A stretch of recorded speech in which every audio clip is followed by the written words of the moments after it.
పాపం పట్ల మానవుని యొక్క ప్రతిస్పందన, ఏదైనా ఒక చిన్న తప్పు మన జీవితంలో పొరపాటు జరిగినప్పుడు, అది తెలిసి జరిగినా తెలియక జరిగినా, నీ యొక్క ప్రతిస్పందన అనేది ఎలా ఉండాలంటే దుఃఖం రావాలా. అయ్యో నేను పాపం చేశాను కదా. చాలామంది వాళ్ళ యొక్క ప్రతిస్పందన ఎలా ఉంటుందంటే హృదయం కఠినపరచబడుద్ది. కానీ అట్లా ఉంటే చాలా డేంజర్. దుఃఖం రావాలి, విచారం వ్యక్తం చేయాలా, బిగ్గరగా ఏడవాలంట. ఏం చేయాలా?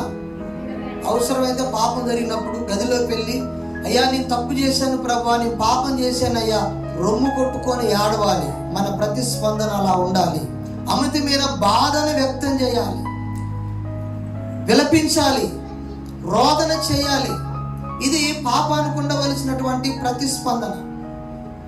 గమనికేంటంటే నువ్వు ఎందుకు ఏడుస్తున్నావు ఒక్కసారి ఆలోచించాలి. కొంతమంది ఊరికనే ఏడుస్తారు. ఏడుస్తున్నప్పుడు ఎందుకు ఏడుస్తున్నావు, మనము ఏడుపు అనేది ఎందుకు వస్తుంది అనేది చాలా ప్రాముఖ్యం.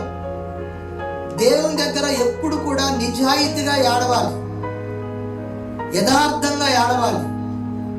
ప్రభువా నేను పాపం చేశాను, ఇదిగో పాపం జరిగింది, దీని విషయంలో నా ప్రతిస్పందన, నిజంగా ఏడుస్తున్నాను.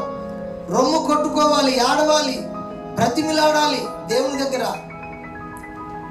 అందుకనే వాక్యంలో మత్తయి సువార్త 5:3 ఏమని రాయబడిందంటే, ఆత్మ విషయమై దుఃఖపడువారు ధన్యులు. ఒకవేళ మనం దుఃఖపడవలసి వస్తే ఆత్మను గురించి దుఃఖపడాలి. మన ఆత్మకు ఎక్కడైతే మాలిన్యం అంటుకొని, ఎక్కడైతే మన ఆత్మకు మరకపడిందో, మన జీవితంలో జరిగినటువంటి మరి ఆ పాపము విషయమై మనము ఒకవేళ దుఃఖపడవలసి వస్తే ఆత్మ విషయమై మాత్రమే దుఃఖపడాలి. ఈ లోక విచారాల గురించి, ఈ లోక సంబంధమైన వాటి గురించి మనం ఎప్పుడు కూడా దుఃఖపడకూడదు.